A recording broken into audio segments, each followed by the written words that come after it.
Guys, je reviens de 1 mois en Italie et en France.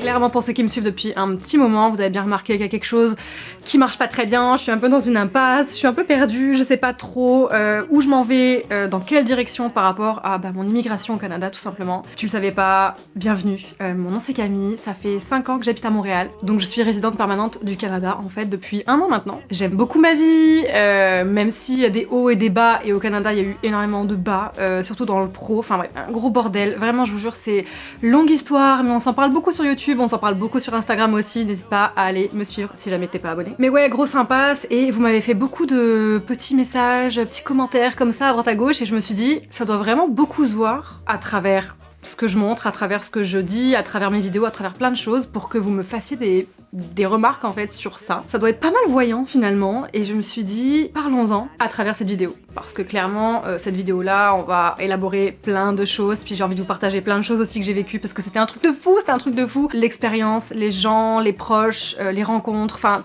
même quand j'étais seule avec moi-même, il s'est passé trop de trucs, faut qu'on en parle. Ça fait depuis 2019 que je suis pas rentrée pour les fêtes de Noël avec ma famille, les fêtes de fin d'année, voilà, avec mes proches en France et en Italie, parce que, en fait, la vie, l'expatriation, l'immigration fait que forcément, tu sais, tu peux pas rentrer tout le temps. En plus, je sais pas si vous êtes au Québec aussi ou au Canada ou peu importe, mais pour rentrer en France à Noël, un Montréal-Paris, Montréal, ce que tu veux en France, ça coûte une blindaxe, ok? Une blindaxe. Mais quand t'es pas rentré depuis autant de temps, fêter toutes ces fêtes-là avec tes proches, ta famille, etc., tu sais, tu dis, j'ai donc pris mes billets pour aller en France initialement, et je me suis dit, hey, ça fait une dizaine d'années que t'as pas vu ta famille en Sicile, et c'est ainsi que j'ai fait un vol aussi, donc de la France vers la Sicile pour la nouvelle année. Donc en fait, Noël avec ma famille en France et Nouvel An avec ma famille en Italie, et c'était incroyable. Ce que je trouve assez fou dans ce voyage, c'est que j'ai passé, je pense, 50, allez 60% du temps avec amis, famille, des gens que j'ai rencontrés, les proches, etc.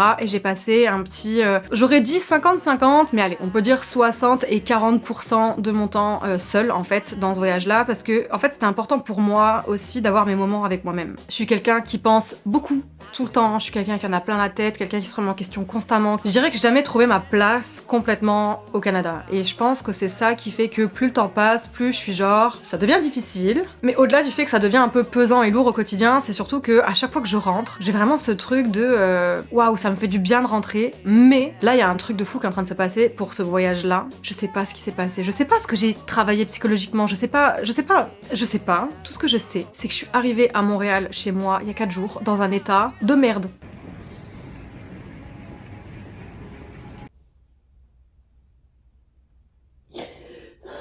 Est-ce qu'on a besoin de débattre? Non. Comment j'en suis arrivée là en rentrant à Montréal? Qu'est-ce que j'ai ressenti? Pourquoi? Qu'est-ce qui se passe dans ma tête? Je pense que j'ai tellement de trucs à vous partager.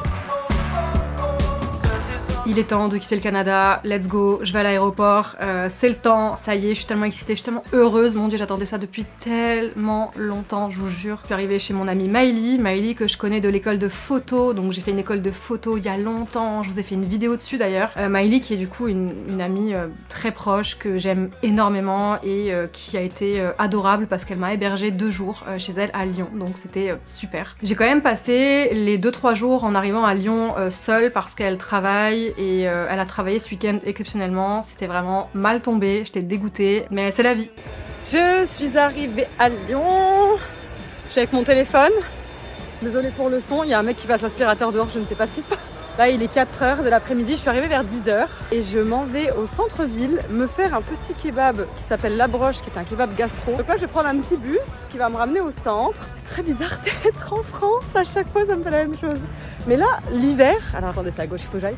Là l'hiver c'est un petit truc en plus parce que l'hiver ça fait depuis 2019 que je pars rentrer en hiver. Je suis rentrée en été plusieurs fois. Mais là, j'avais oublié à quel point c'est gris. J'étais la journée toute seule à Lyon, mais j'ai fait plein de choses. J'ai adoré parce que je me suis baladée, j'avais ma musique dans les oreilles, j'ai fait des boutiques, des machins, j'ai regardé la ville, j'ai fait des photos. Enfin, je me suis vraiment bien amusée en fait. J'ai vraiment pris du temps pour admirer la ville aussi. Je vous ai dit, Lyon, c'est une ville coup de cœur pour moi. Je trouve que cette ville, elle est magnifique. Il y a un truc, il y a quelque chose qui... Je sais pas, c'est vraiment un coup de cœur de ouf. Et avoir été à Lyon, ça m'a fait du bien. Vraiment beaucoup de bien.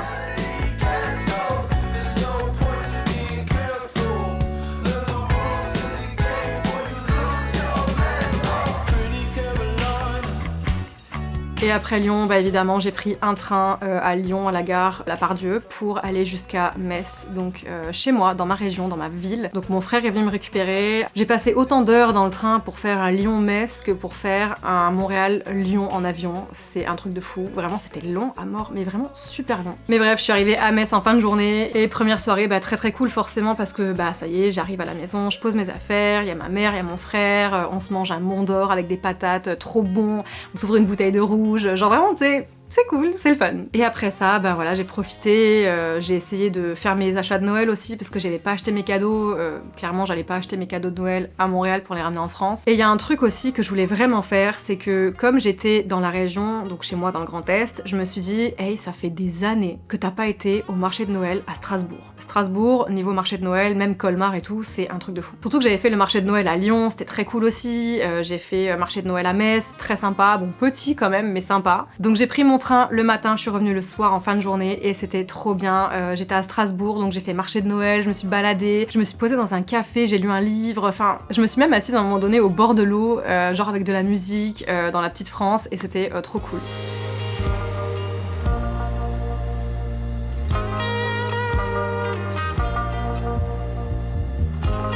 Après ça évidemment, bah voilà, j'ai revu mes amies, enfin pas toutes parce que bon c'était compliqué niveau dispo, période des fêtes et tout, un peu touchy, j'étais pas beaucoup à Metz, hein. La période de temps était super courte. C'est cool.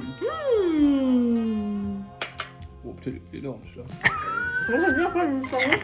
Forcément j'avais beaucoup de monde à voir, on a fêté Noël avec ma famille, hein, que ce soit à côté de mon père, à côté de ma mère, etc. etc. Et bref, les fêtes de Noël se passent, c'était trop bien, j'ai adoré, ça m'a fait du bien, j'étais vraiment contente d'être avec tout le monde, j'ai vraiment pris le temps, je sais pas, j'ai vraiment déconnecté, j'étais bien. Et je pense que c'est à partir de là où vraiment j'ai commencé à déconnecter complet de Montréal. Ça veut dire que d'habitude, quand je pars, j'ai toujours une pensée pour Montréal, je me dis toujours « Ah, c'est cool, ce que je vis c'est super cool, mais je suis quand même contente de finalement revenir à Montréal à la fin de tout ça. » Là, à ce moment-là, je commençais vraiment à être dans un délire de... Je commence à plus penser à Montréal, tu vois. Après ça, c'est le moment pour moi de partir sur Paris parce que j'ai un avion à prendre pour aller jusqu'en Sicile, à Palerme. Donc là, qu'est-ce qui se passe? J'ai une cousine à moi qui habite à Paris et que j'ai pas revue depuis une dizaine d'années. Trop bien, ah, merci.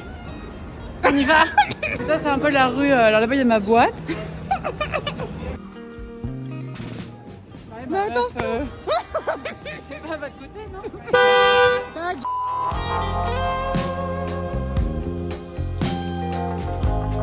En fait, ce voyage-là, je vous jure, j'ai reconnecté avec des gens. Autant des gens que j'ai pas vus depuis dizaines d'années, autant des gens que j'ai rencontrés qui ont été des rencontres marquantes, tu vois. Pareil, je me suis fait un petit kiff, musée du Louvre, Tour Eiffel, enfin, je suis pas allée dans le musée du Louvre ni à la Tour Eiffel, mais voilà, de nuit, tu sais, j'ai un peu flâné dans Paris, puis c'était vraiment cool. Et toi, ta vidéo, non mais en horizontal, j'ai jamais vu ça. Je te suis. Mais en vertical, frère. Je vais mettre sur YouTube, laisse-moi. Après ça, moi je suis partie du coup en Sicile, j'ai pris mon avion. J'arrive en Sicile, j'atterris à Palerme et je suis restée donc 3 jours à Palerme. Et c'est là en fait où tout vraiment commence, parce que je suis partie seule hein, en Italie, je suis partie seule en Sicile et à Palerme j'étais seule les 2-3 premiers jours. Je devais retrouver ma famille à Favara parce qu'ils habitent là-bas, donc dans le milieu de la semaine. Et après ça en fait je suis retournée à Palerme parce que mon avion pour repartir à Paris était à Palerme. Donc en fait pour vous faire une idée, Palerme, Favara c'est 2h30 de route à peu près. Favara qui est proche de Agrigento, donc là où j'étais aussi, hein. Je me suis arrêtée en fait dans plusieurs petites villes à côté, et puis plusieurs villes sur la route aussi. Donc bref, j'arrive à Palerme à la base, et en fait là je sors au resto, et je tombe dans un resto avec un concert de rock, où il y a un groupe en fait qui reprend tous les titres de Queen, et c'était un truc de fou, et là en fait j'ai rencontré des gens. J'ai appris avec le temps à m'ouvrir aux gens, à pas rester fermée dans mon truc. Je suis arrivée en Sicile hier, j'ai rencontré plein de gens, je suis un peu hangover. Mais c'est le fun! À un autre moment à Palerme, donc quand je suis revenue après avoir été à Favara, j'ai rencontré une fille adorable qui vient de Hollande, et en fait cette fille-là, c'est elle qui m'a proposé de venir à sa table par exemple dans un restaurant. Cette première soirée-là, j'ai fini par faire la tournée des bars de Palerme, c'était un truc de fou, j'ai passé une soirée de ouf.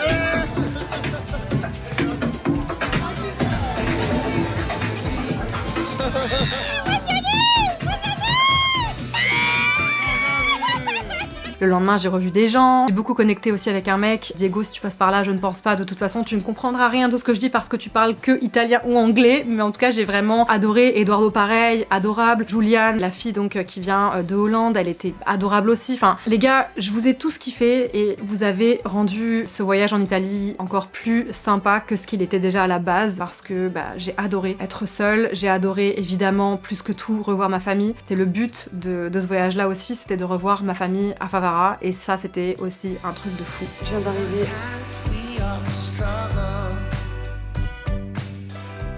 Pardon la vue. Est-ce qu'on peut en parler 2 minutes?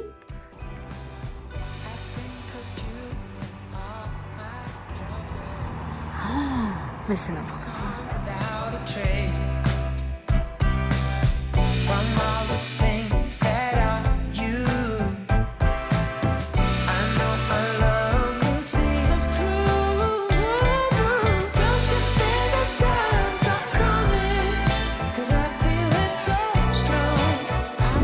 Voilà, c'est ça qu'on a comme vue. C'est quand même très cool. Hein. Je sais pas c'est comment ils dosent les cocktails, mais j'ai une petite boule sur la tête.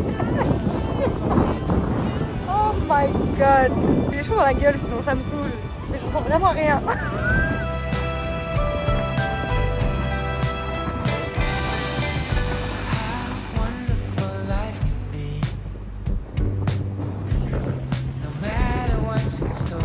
J'avoue que la communication a toujours été compliquée. Pour parler avec des gens qui ne parlent qu'italien et qui ne parlent même pas anglais, c'est très compliqué. Je faisais des mélanges d'italien, espagnol, français pour essayer de communiquer, où il y avait même Google Translate qui était là, heureusement, parce que des fois c'était un peu tough. Même si tu parles pas la même langue, ça reste ta famille, puis vous arrivez toujours à vous comprendre. Il y a toujours un truc qui fait que bon, la communication elle passe. Et j'ai fêté Nouvel An avec eux et c'était incroyable. J'ai pris du temps pour moi aussi à Agrigento, à Favara. Et ouais, en fait, j'ai passé des moments de fou en Sicile et je me suis vraiment posé plein de questions. J'ai ressenti un peu ce truc de ouf, meuf, tu vas rentrer à Montréal, ça va être difficile. Je l'ai ressenti, je le savais. Mais c'est vrai que je m'attendais pas à ce que ce soit aussi difficile. Et là, je vous parle, ça fait quoi, 4 jours que je suis revenue et franchement, c'est compliqué. Très compliqué, c'est vraiment un travail constant pour me dire ok, calme, dramatise pas, reprends ta vie, laisse-toi du temps, respire et ça va aller, tu vois. Après voilà, le voyage en Sicile, il s'est passé forcément. Arrive un moment donné où tu te dis bon voilà, j'arrive à la fin du séjour, c'est le temps de rentrer, puis là tu sais, tu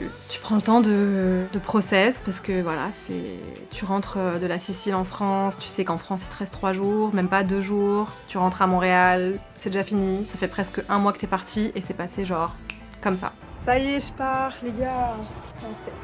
C'était incroyable, la vue était folle. Aujourd'hui je retourne à Palerme, il me reste encore donc aujourd'hui, demain et après-demain je prends l'avion. Ça m'a fait du bien de voir la famille à Favara, franchement c'était cool. Ça faisait vraiment longtemps, je pense la dernière fois que je les avais vus c'était en 2017, 2016, donc ça fait genre longtemps. C'est passé trop vite. Comme d'hab. Donc c'est vrai que c'était pas facile, mon retour en France déjà c'était un premier step, donc j'ai pris mon avion à Palerme, je suis arrivée du coup à Paris et en fait mon avion retour était à Lyon pour repartir à Montréal, donc forcément j'ai fait mon billet de train donc de Paris à Lyon direct. Et en arrivant à Lyon, cette fois-ci j'étais pas chez Maëlie, j'étais pas non plus dans un Airbnb, j'étais avec la personne pour qui à la base je venais à Lyon. C'est partie des gens que tu rencontres dans la vie, avec qui vos chemins se séparent, mais ça veut pas dire que parce que vous étiez pas forcément fait pour certaines choses, vous pouvez pas juste être en bon terme ou être chill en fait. Voilà, on s'est fait petite balade resto, c'était vraiment le fun et après ça il m'a ramené à l'aéroport parce que mon séjour était déjà fini. Ouais, c'était triste, c'était vraiment déchirant parce que je faisais mes au revoir à cette personne là, oui, mais je faisais mes au revoir à Lyon, je faisais mes au revoir à ce voyage, j'ai fait mes au revoir à tout ce que j'ai vécu. J'ai vraiment ressenti d'un coup vraiment une montagne d'émotions me tomber sur la gueule. Je savais que ça allait arriver mais je l'ai pas anticipé à ce point-là. Vous savez, un avion là qui fait Lyon-Montréal, c'est presque 8 heures de vol. C'est genre 7h30 je crois. J'ai passé, je pense, sur les 7h30, au moins 5 heures à pleurer. Mais vraiment, les larmes coulaient.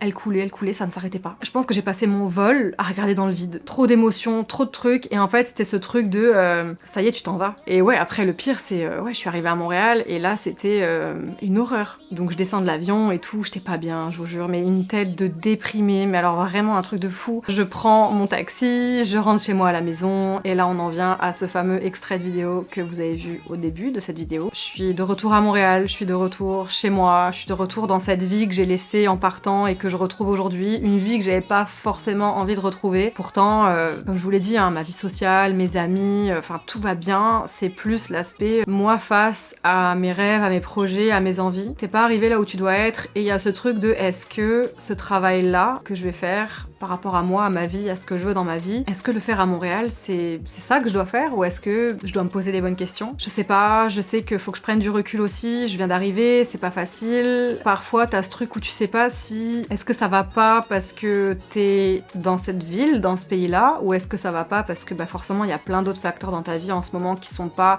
qui sont des choses qu'il faut que je gère en fait moi déjà avec moi-même. Mais est-ce que la ville où je me trouve, elle a aussi cet impact-là? Est-ce qu'il y a aussi ce truc où voilà, je me sens pas forcément chez moi parce que c'est le cas, je me sens pas forcément chez moi. Je me sens un peu chez moi, mais j'ai pas ce truc comme beaucoup de gens ont, tu sais, de revenir à Montréal et de te dire ok, c'est là où je dois être. Et le truc c'est que je me demande si ce ressenti-là, est-ce qu'il est pas biaisé par rapport à la vie que j'ai, parce que je sais que je suis pas encore arrivée là où je dois être dans mes accomplissements de vie. Mais si j'étais dans cette situation-là en France ou ailleurs, est-ce que je ressentirais les mêmes choses que je ressens en fait là aujourd'hui par rapport à Montréal? Et je pense que oui. Donc en fait ça fait un moment maintenant que je me pose des grosses questions et que je suis perdue en fait, complètement perdue. Et en fait c'est toujours la même question en fait que je me pose depuis des mois, voire maintenant peut-être des années ou au moins une année clairement. Est-ce que je suis à ma place ici? Est-ce que je veux rester ici? Est-ce qu'il faut que je parte? Est-ce que je veux partir? Mais si je pars, je vais où? Je fais quoi? Enfin tu sais, c'est toujours la même question finalement. Donc je sais pas trop où est ma place. Je sais que évidemment je peux être citoyenne du Canada dans pas très longtemps, donc évidemment je ne vais pas partir. C'est clair que j'ai pas fait tout ça pour rien, je me suis pas battue jusqu'à aujourd'hui pour rien. C'était vraiment beaucoup d'investissement personnel, beaucoup d'argent aussi pour avoir ne serait-ce que tous mes papiers que j'ai aujourd'hui, tu sais, le CSQ, la résidence permanente, beaucoup de choses que j'ai sacrifiées et que j'ai pas envie d'avoir sacrifié pour rien. Donc la question pour moi de est-ce que je vais demander ma citoyenneté, ma double citoyenneté en fait, la réponse c'est oui. Je peux pas partir sans l'avoir fait, ça c'est sûr. Puis il y a aussi ce truc de ok, mais une fois que tu vas le demander, est-ce que tu auras l'envie de partir ou est-ce que tu vas rester? Donc ça te fait poser des questions aussi. Et puis si j'ai ma double citoyenneté finalement, est-ce que j'aurai vraiment un jour un choix à faire entre le Canada et la France? Pas forcément. Est-ce que je pourrais ne pas avoir un peu cette vie entre la France et le Canada? Peut-être. En tout cas, merci d'avoir regardé cette vidéo. J'espère que de votre côté, tout se passe bien dans votre vie, que vous avez pas autant de questions que je me pose moi aujourd'hui. Et si c'est le cas, n'hésitez pas à témoigner de ce qui se passe dans votre vie en ce moment dans les commentaires. Et je vous fais des gros bisous et je vous dis à très bientôt pour une autre vidéo.